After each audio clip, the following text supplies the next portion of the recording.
Coming up on Global Business, Eurozone economic growth is expected to be faster than previously expected this year and next, thanks to faster expansion in Italy and Spain. But inflation will also remain stubbornly high. The northbound Swap Connect is officially launched to enable foreign investors to trade interest rate swaps in onshore interbank market. And Chinese President Xi Jinping is set to chair the China Central Asia Summit on May 18th in Xi'an, Shanxi Province. Hello and welcome to this edition of Global Business on CGTN. I'm Guan Xing in Beijing. We start our program with news on inflation in the euro area.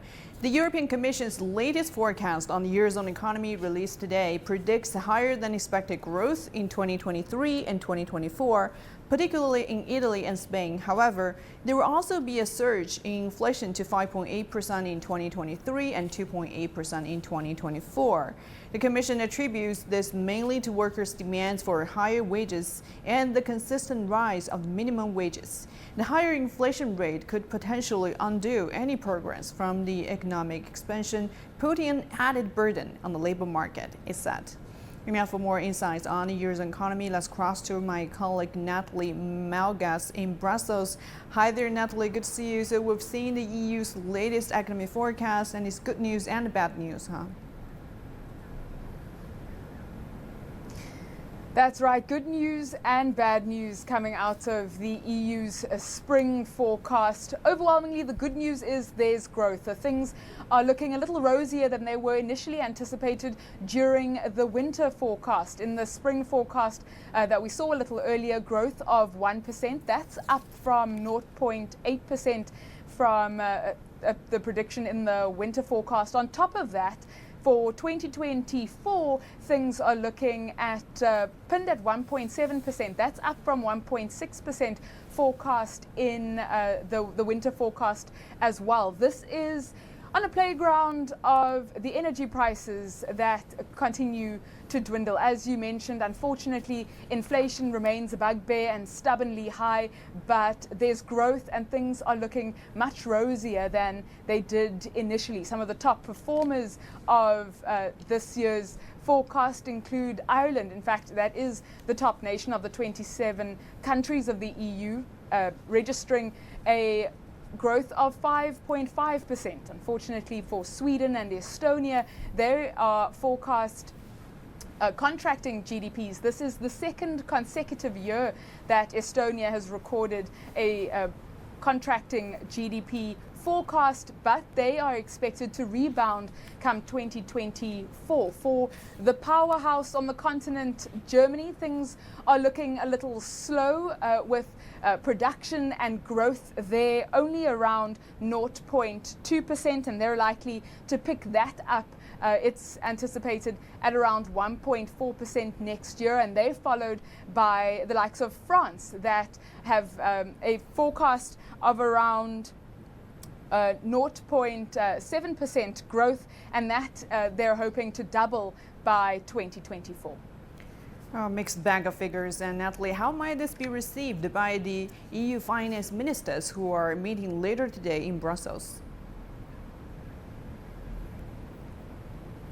I think there'll be a collective sigh of relief among the EU financial leaders as they meet later today. With the start of the war in Ukraine, there was great concern that Europe wouldn't be able to manage without the gas imports from Russia. But it's seen in this quite positive outlook that it was diversifying that energy generation portfolio that has stood them in good stead. A big buzzword from today's outlook was that of resilience, a resilient labor market, a resilient European economy. So I think they'll be cautiously optimistic, happy about the prosperity, the growth, and the appetite for job creation, but that bugbear remains a stubbornly high inflation, which they will be looking to nip in the bud as soon as possible. And then we'll see what policy responses are in the pipeline. Well, thank you for the update. There was Natalie Malgas for us in Brussels. And now moving to the U.S., President Joe Biden said Sunday he remains optimistic about finding an agreement with his Republican opponents to raise the U.S. debt limit and avoid a default, which his administration warned would cause catastrophic consequences. Congressional Republicans are demanding budget cuts in exchange for lifting the U.S. borrowing limit, while the White House has insisted for months that the nation's credit should not be up for negotiation.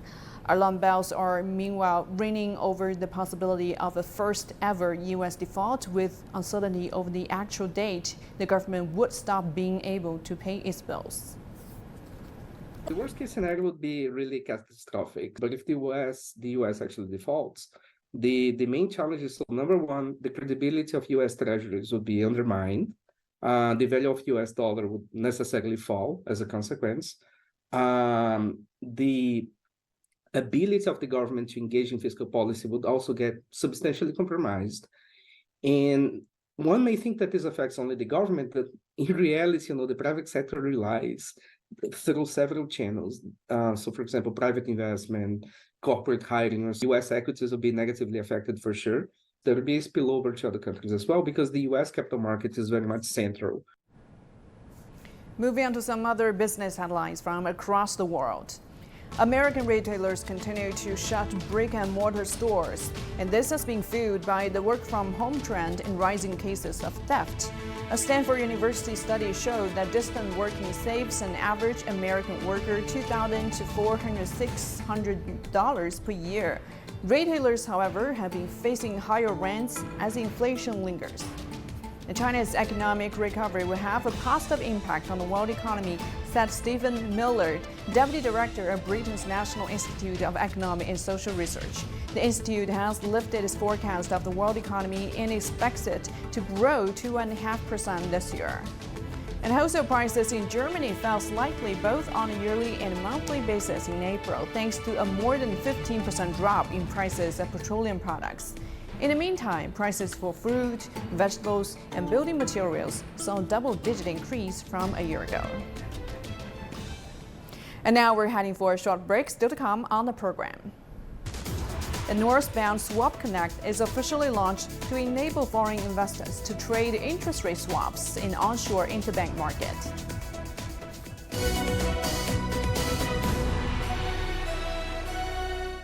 The world economy as we know it is about to change. Global business reports highlight emerging markets, developing countries, and dynamic sectors worldwide. We feature top analysts and newsmakers to provide perspectives on every facet of business.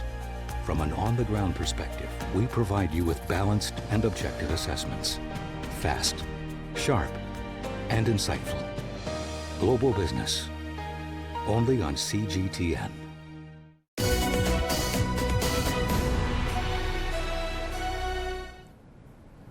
The northbound trading of Swap Connect, allowing mutual access between the Chinese mainland and Hong Kong interest rate swap markets, began on Monday. And Eric Gahn spoke to an economist to find out what it could mean for international investors and its impact on the yuan's internationalization. 3、2、1，交。 Great news for international investors betting on China's market. Officials said the launch of Swap Connect marks another important milestone in the financial cooperation between the Chinese mainland and Hong Kong, and also a key event in boosting China's financial opening up. Starting with northbound trading, this program will allow Hong Kong and international investors to participate in the mainland's interbank financial derivatives market. For overseas institutional investors, they used to be only able to invest directly into China's bond market or the stock market.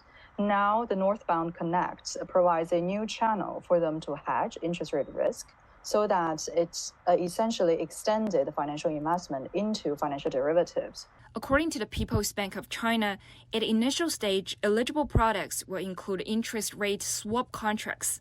The quotation, transaction, and settlement currency will be RMB. Hang Seng Bank economist Wang Dan says the move marks another step forward in promoting the internationalization of the Chinese currency.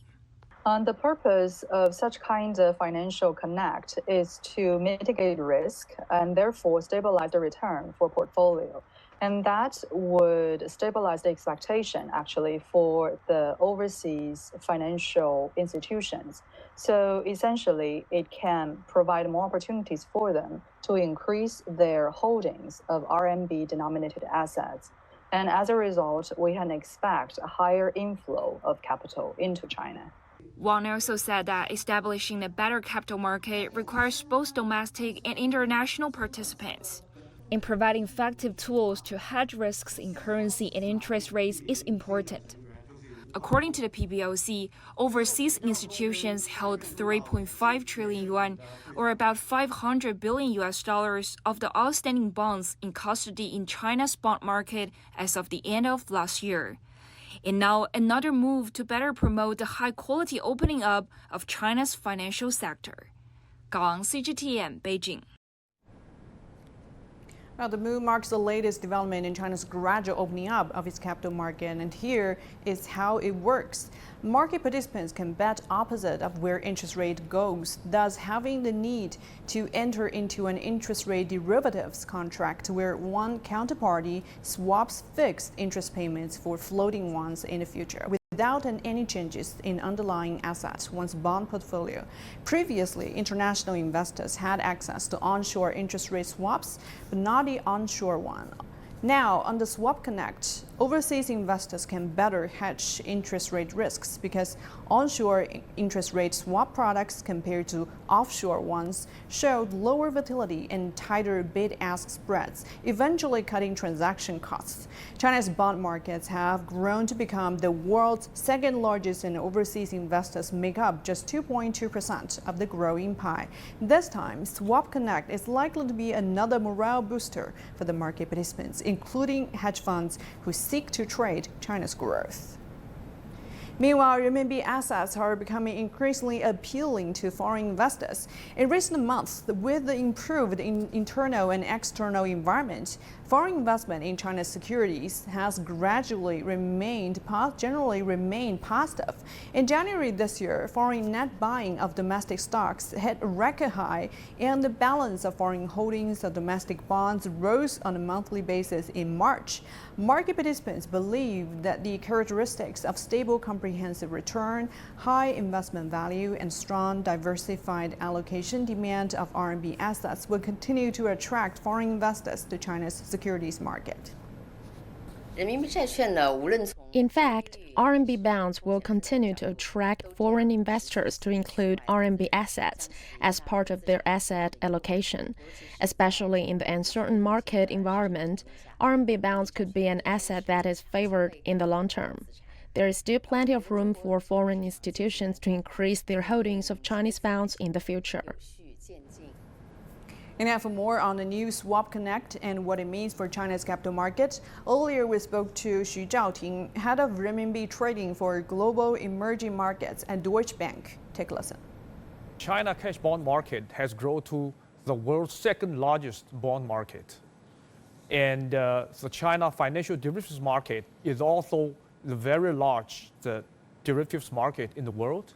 And there are significant hedging needs from offshore investors to hedge their onshore bond holdings.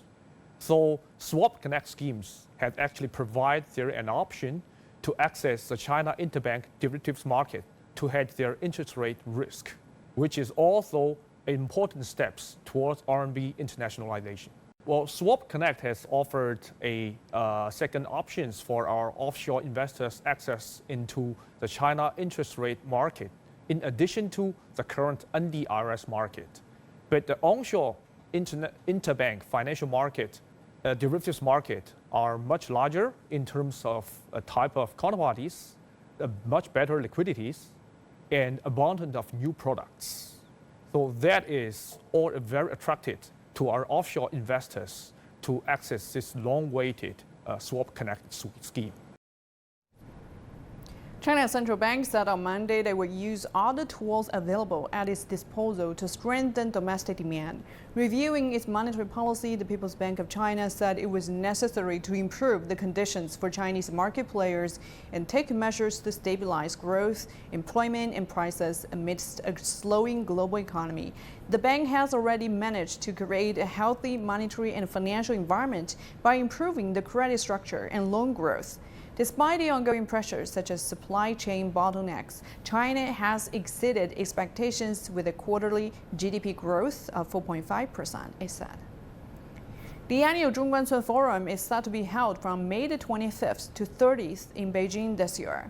China's Vice Minister of Science and Technology, Wu Zhaohui, announced at a press conference that this year's forum will feature 6 exhibition areas covering cutting-edge technology in future industries with a total area of 27,000 square meters. The forum will showcase achievements in fields such as blockchain, high-end manufacturing, gene and cell therapy, and more. In addition to the exhibitions, the forum will also hold activities such as technology transactions, achievements releases, and cutting-edge competitions. Officials also noted that this year's forum will introduce new innovative features, including a parallel forum on women in technology innovation and further internationalization of the event. 80多个国家和地区的嘉宾将出席。 Guests from over 80 countries and regions are expected to attend, and nearly 200 foreign government departments, international organizations, and institutions will participate, including nearly 120 top experts who will give high-level keynote speeches, including 17 Nobel laureates. Among them, more than 40% of keynote speakers are foreign guests.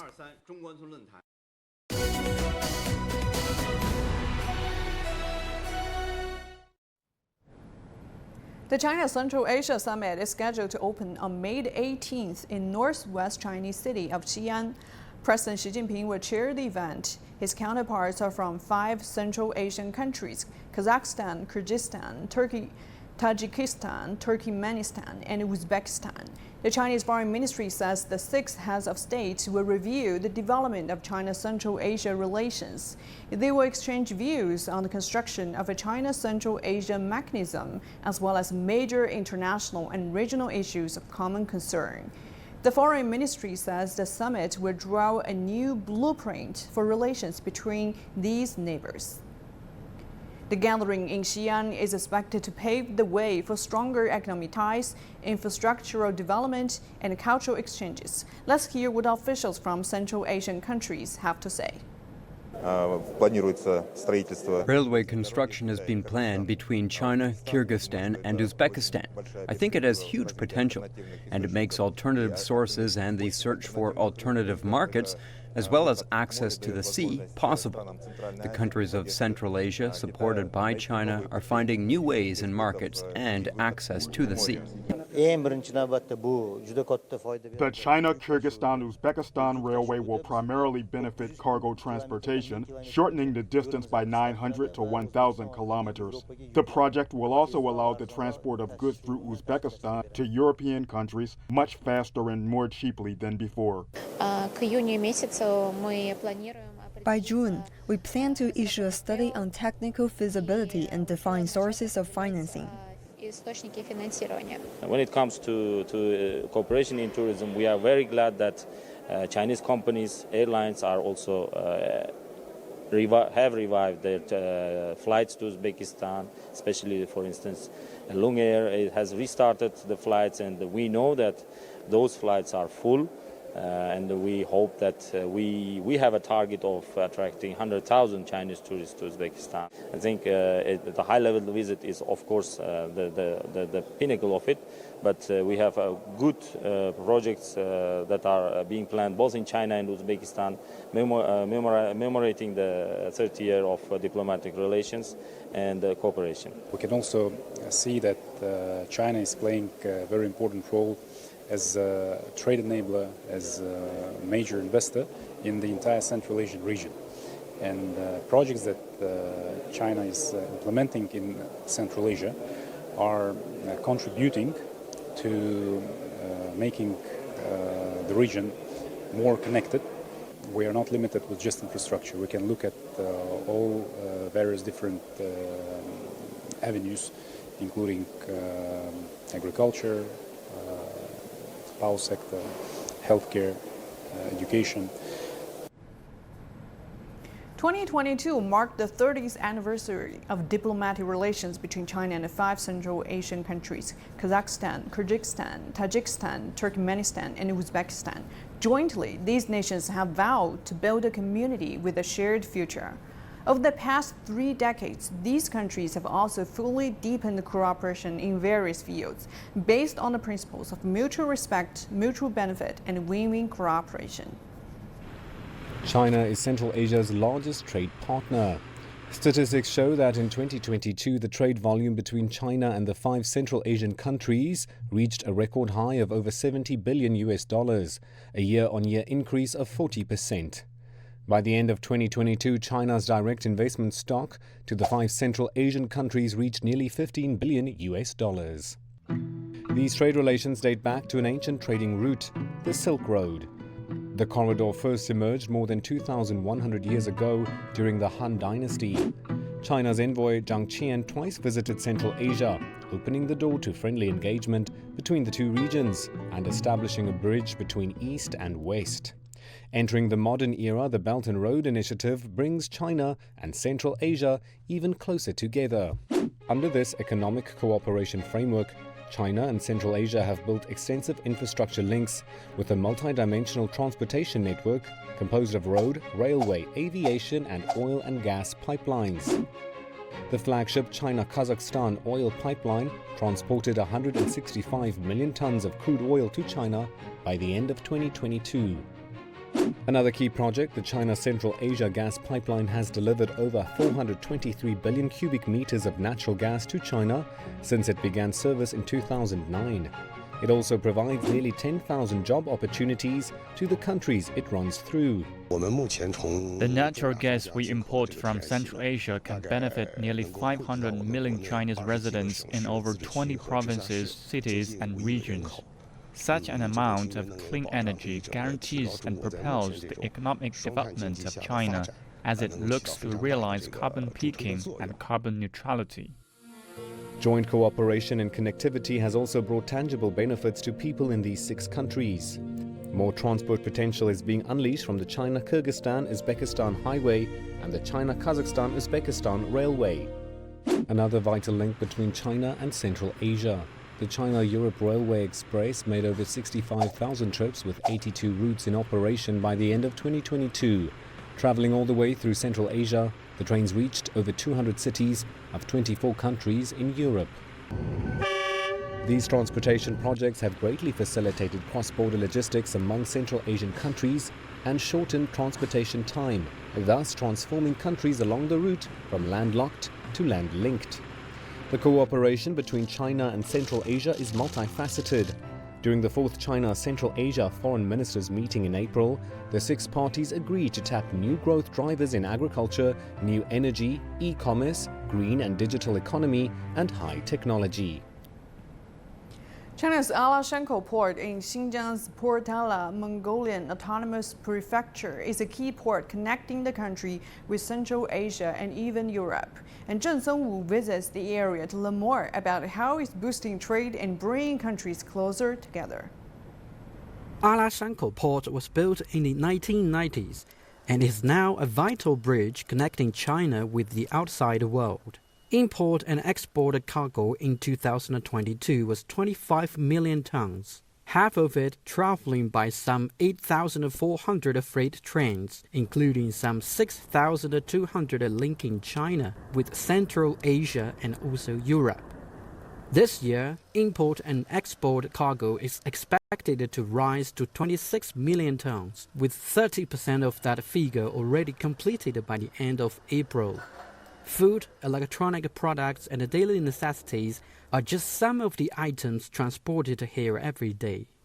We visited the local branch of a company importing wheat from Kazakhstan. It uses the staple ingredients to produce flour-based products, such as noodles, then sells them to domestic customers as well as overseas in Africa. The company produces 5,000 tons of noodles a day. Our branch has imported 250,000 tons of wheat from Kazakhstan since it went into full operation in 2020. The wheat is usually from North Kazakhstan and Astana, and so far this year, we've imported 50,000 tons. Many companies in Alashkar are benefiting from the connectivity provided by the port, and not just because of the multiple transportation modes it provides. It also features an integrated free trade zone, where more than 400 companies are based. Our integrated free trade zone in Alashkar mainly imports cargo, such as agricultural products and mineral resources from Central Asian and European countries, to ensure the supply chains of our country. The zone has also offered those companies in the zone many good policies. For example, if they import some materials and process them in the zone, they will pay no taxes. If they export large equipment, they will enjoy tax reimbursements. In the integrated free trade zone, more special railways and automatic facilities for unloading and storing cargo are also being built. This is helping companies reduce labor and logistical costs. As one of the most functional ports in China, Alashkar will continue to enhance its infrastructure, and its railway import and export capacity will be increased, making it an important bridge between China and other countries in Asia and Europe. Zheng Song, CGTN, Xinjiang Uyghur Autonomous Region.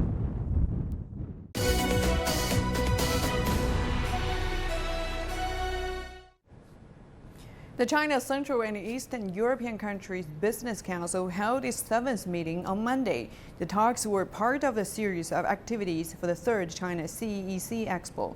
Delegates from China, Poland, Greece, Hungary, Bosnia, and Herzegovina held discussions on exploring a new path for high-quality business cooperation, especially in green industry and digital innovation.